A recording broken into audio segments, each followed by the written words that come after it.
Hello everyone, good morning. I am Naveen Agarwal and I welcome you to another video on e-invoicing.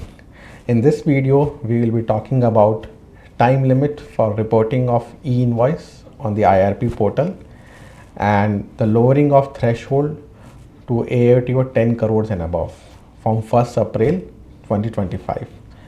As you all are aware that an advisory was issued on 30th September 2023 where it was informed to all the taxpayers that taxpayer having AATO greater than 100 crore and above are required to report an e-invoice within 30 days of generating the same.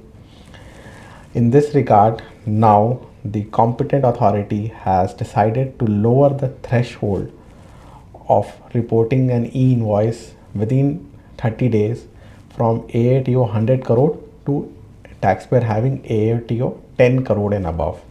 Therefore, from 1st April 2025, all taxpayer who are enabled for e-invoicing would and having AATO greater than 10 crore and above would be required to report an e-invoice within 30 days of generating the same. That means they would not be allowed to report the e-invoice older than 30 days from at the time of reporting the said invoice on the IRP portal. Let me explain to you in a better manner by taking an example. For example, suppose you are a taxpayer who comes to the e-invoice reporting portal or IRP portal and you are enabled for e-invoicing and you report and generate an e-invoice on 1st April 2025.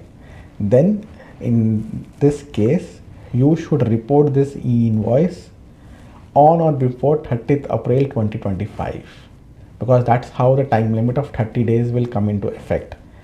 Therefore, an invoice dated 1st April 2025 in the given example will not be allowed to report after 30th April 2025.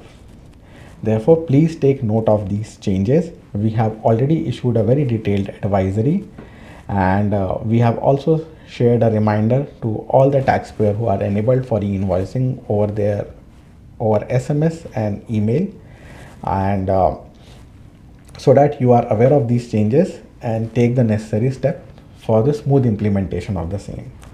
Additionally, I would also like to highlight that this time limit of 30 days will apply to all the documents for which IRN is generated, whether it is an invoice, debit note or credit note.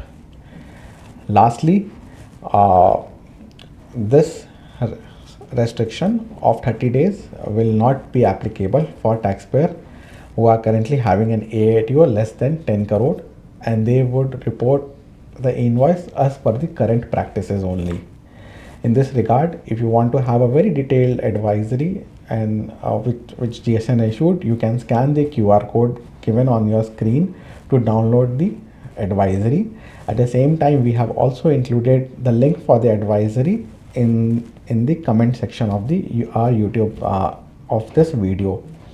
So I hope we were able to communicate this new time limit for reporting of e-invoice and you will take note of it. If you have any such queries, you can always reach out to us through our help desk or through our various social media platforms on which we are available. Thank you so much for tuning in.